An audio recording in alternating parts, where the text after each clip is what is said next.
scaling versus growing. Itu saya punya core concept of topic. Scaling, scale business. Kita pernah selalu dengar cakap, kita mesti scale, mengskalakan perniagaan kita, atau versus growing, memperkembangkan bisnes kita. So saya nak share apa beza growing, apa beza scaling. Saya dalam pushing everyone to move above and beyond 10 million, especially Titan. Sebab kita melihat ramai aspire mencapai first million easily. So let's talk about growing versus scaling. Apa beza growing versus scaling? Apa beza memperkembangkan perniagaan versus mengskalakan perniagaan? Apa beza dia? Kalau you buat sekarang 10 juta atau 1 juta setahun, macam mana you memperkembangkan? How do you grow from 1 million to 10 million? Most of the time, you all akan berfikir tentang, setuju tak kalau saya cakap? You all fikir tentang, kalau aku buat 1 juta, sekarang staff aku 10 orang. Kalau aku nak pergi 10 juta, aku kena ada staff 10 kali ganda. Betul tak? Most of the time, itu normally how people think. Kalau sekarang 10 juta, ada 100 orang. Aku nak pergi 100 juta, aku kena ada 1000 orang. That's normally how people think. Salah satunya adalah growing, menambah jumlah pekerja. Itu salah satu cara orang kembangkan perniagaan dan cara fikir orang kembangkan perniagaan dia. Nombor dua, orang akan cara berfikir mengembangkan perniagaan dia adalah dengan modal yang lebih banyak. Dia kata nak kembangkan ni, sekarang aku nak kena kembangkan dengan lebih banyak modal. Kalau sekarang aku buat 1 juta, aku ada modal banyak ni, aku boleh capai, katalah modal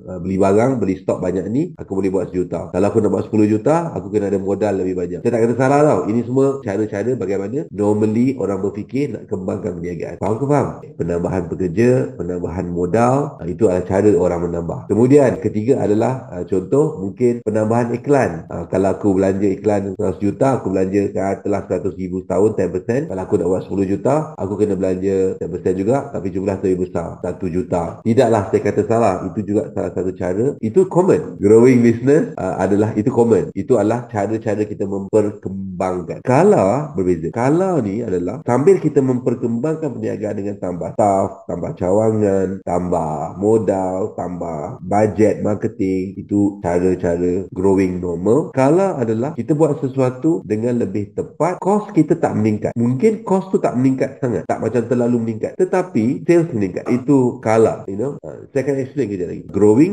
kos meningkat, sales naik, which is common, potentially common. Ada juga kos meningkat, sales tak naik. Tapi saya punya expectation, kos meningkat, sales naik. Tapi bila kita scaling business, dia ada berkaitan dengan kos tidak banyak peningkatan, tetapi sales naik. Apa benda nak dibuat supaya kos tak naik banyak, tetapi sales naik? Dia naik kos, tetapi tak banyak, tapi sales tu naik. Saya bagi contoh. Semua tiket-tiket itu boleh belajar sambil beli tiket. Isukan tentang beli tiket, dia nak jual you punya barang. Dan saya kata sini, so saya bersama dalam sekolah. So dia bincang dengan saya, macam mana dia nak mengisu? Dekat situ ada beratus-ratus kios.